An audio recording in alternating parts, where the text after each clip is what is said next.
ব্যারিকেডে ঢোকার মুহূর্তেই এই মোড়টাই একটি বাইকের চাপে হারিয়ে গেছে। কোনো সন্দেহের ব্যক্তি যদি পেয়ে থাকেন তাদেরটি দয়া করে আমাদের ট্রেনকে দিয়ে দেবেন।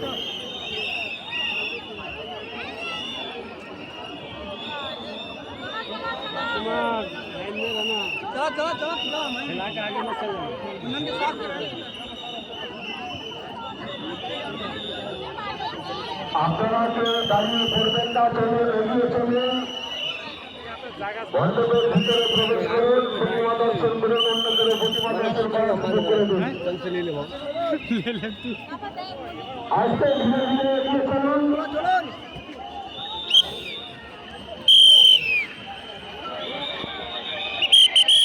চলুন, অযথা জাম করবেন না,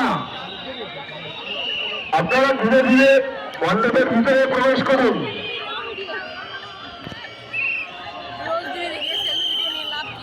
আর একটু লাইনে কোন রকম বাদ বিদন্তার মধ্যে জড়াবেন না। আপনারা দর্শনার্থী দূর দূরান্ত থেকে এসেছেন প্রতিমা দর্শন করতে এবং আমাদের এই মণ্ডপ দর্শন করতে। আপনারা